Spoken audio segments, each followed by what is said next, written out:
Hola, bienvenidos a mi canal. Soy Liuban Núñez Díaz y en el día de hoy estaremos hablando sobre el proceso de enseñanza-aprendizaje desarrollador de la historia desde una perspectiva contemporánea. No se vaya.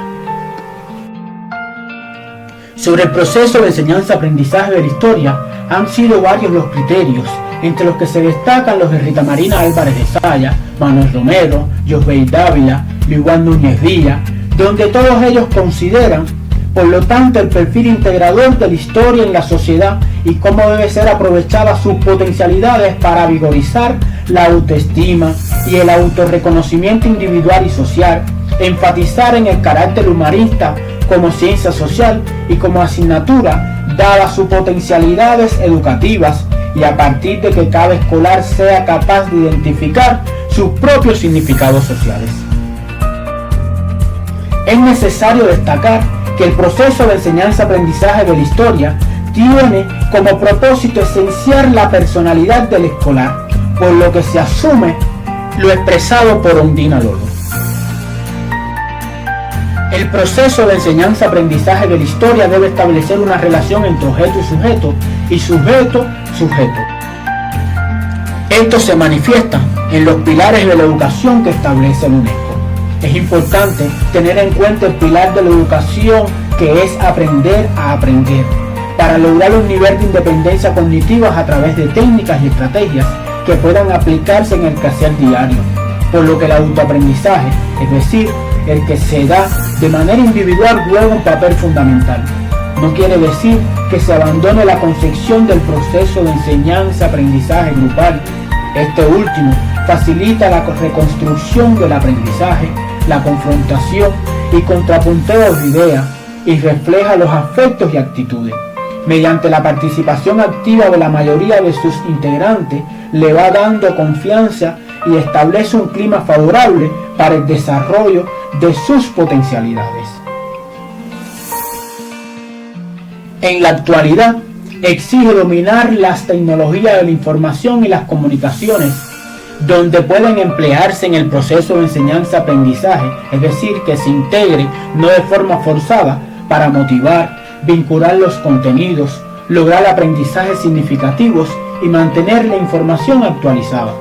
Además, pone al alcance nuevas herramientas para acceder a la información y canales de comunicación, posibilita el aprendizaje interactivo y la educación a distancia.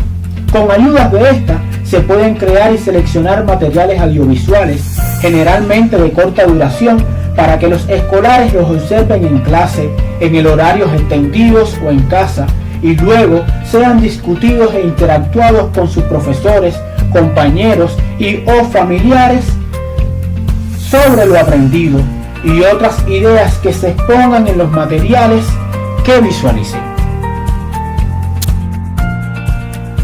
El desarrollo de un pensamiento crítico y el modo de razonar histórico, es decir, que el educando piense por sí mismo, no acepte las ideas u opiniones como acabado, acríticamente, es uno de los objetivos que debe cumplir el proceso de enseñanza-aprendizaje de la historia.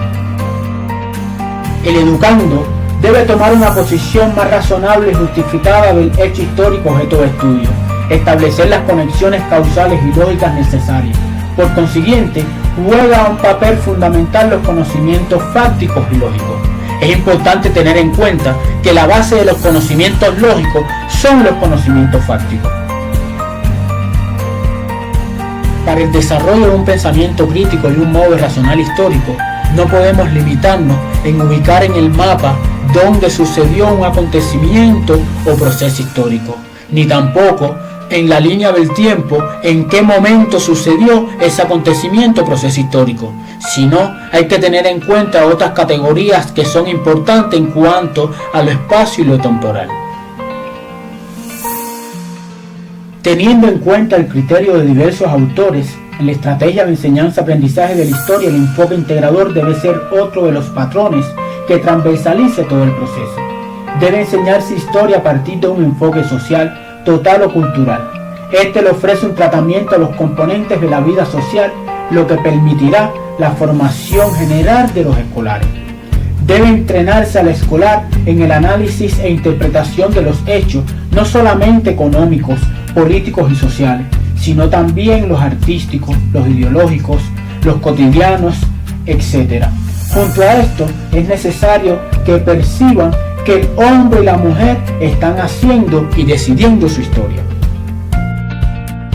Para que el proceso de enseñanza-aprendizaje de la historia sea desarrollador y significativo para los escolares, es importante que en el tratamiento de las personalidades no se limite solamente a los grandes héroes o grandes pintores o esas grandes personalidades importantes de la historia, sino se le dé un tratamiento al hombre y la mujer común, los que son conocidos de la historia sin historia. Estamos hablando de las amas de casa, de los obreros, de los que trabajan en un mercado.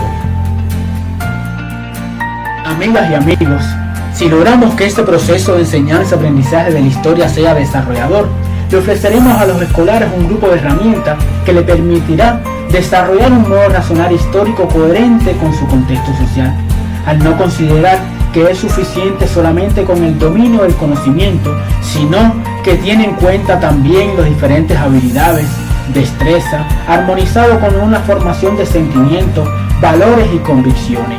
Además, le permitirá convertirse en un sujeto de la historia, no un objeto, y le dará mayor importancia y resignificación a los diferentes fenómenos y entenderá por qué razón somos hoy así. Eso es gracias a esa historia. Hasta la próxima.